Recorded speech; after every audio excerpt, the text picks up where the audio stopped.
भगत सिंह के फांसी के 12 घंटे पूर्व की बात हमारे हृदय को बहुत झंझोरती। भारत के वीर सपूत भगत सिंह, इनको जब फांसी की सजा मिली हो, इसके 12 घंटे पहले के आप चरित्र को पढ़ेंगे, कई किताबों ने, कई लेखकों ने लिखे हैं, उसको आप पढ़ेंगे तो आपके रोंगटे खड़े हो जाएंगे। क्या बहादुरी थी। ऐसे ही नहीं हम आपको आजादी मिली है, ऐसे ही नहीं हम स्वतंत्र हैं, इन वीर सपूतों की बहादुरी के कारण ही आजादी मिली। ये कहो तो हम सुनाएं, फिर कथा में प्रवेश करें। इसे वैसे ये सुनने योग्य है, हम आपको सुनाते हैं, फिर कथा की ओर चलेंगे।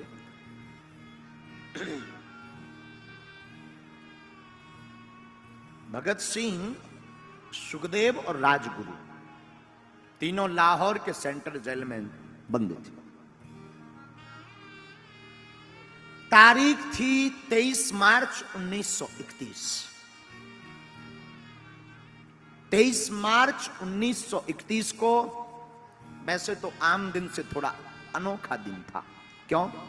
उस दिन रात को प्रकृति ने बहुत उपद्रव किया, आंधी चली, तूफान आया और सुबह वातावरण थोड़ा शांत हुआ।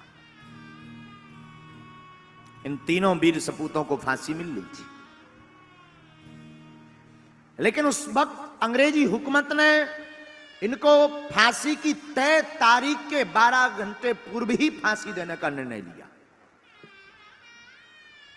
शुरुआत अलग, आंधी के साथ, मानो प्रकृति भी इन वीर सपूतों की बहादुरी के कारण अपने आप को रोक नहीं पाई। वो काला दिन 4 बजे सुबह से वही जेल के अंदर की चहल पहल। जेल के अंदर एक वार्डन था जिसका नाम था चरण सिंह। चरण सिंह ने सभी कैदियों को आवाज लगाकर कहा, सभी कैदी अपनी अपनी कोठरी में चले जाओ तुरंत। आज सभी कैदी चौंक गए कि इतनी जल्दी कोठरी में जाने की आदेश क्यों आया। वार्डन चरण सिंह ने कहा, यह ऊपर से ऑर्डर है, इस पर हमें कुछ नहीं पता है, तुम सब कोठरियों में जाओ। सभी कैदी भयभीत होकर के सहमे हुए अपनी अपनी कोठरियों में चले गए। उसी समय जेल का नाई, जिसका नाम बरकत था, बरकत लुकता छुपता फुसफुसाता हुआ हर कोठरी के बाहर फुसफुसाता हुआ चला आ रहा था। उसकी आंखें कुछ बोल रही थी, उसकी आंखें कुछ कह रही थी। वो आंखों को बार बार नीचे झुका रहा था, अपने आप को वो संभाल रहा था। फुसफुसाते हुए उस बरकत नाई से एक कैदी ने पूछा, क्या बात है, आज इतनी जल्दी क्यों बंद किया गया हम सबको, क्या कारण है? तो बरकत नाई ने कान में जाकर के कहा, पता है, आज रात एक दिन पहले ही भगत सिंह, सुखदेव, राजगुरु, इन तीनों को फांसी दी जाएगी। कैदियों की आंखों में आंसू आ गए, सबकी आंखें नम हो गईं। उस वक्त पंजाब के एक कैदी ने बरकत नाई से कहा, क्या तुम भगत सिंह की कोठरी तक जाओगे? क्यों? जाओ, और जाकर के भगत सिंह का कोई सामान मिले, कोई पेन मिले, उसका कपड़ा मिले, उसका शीशा मिले, तो हमारे पास जरूर लेकर आओ। तो नाई ने कहा, क्यों? क्यों? ताकि वो सामान मेरे हाथ में रहेगा तो मैं अपने बच्चों को बताऊंगा, मैं अपने परिवारजनों को बताऊंगा कि ये भगत सिंह का पेन है जिसने बहादुरी के पीछे प्राण।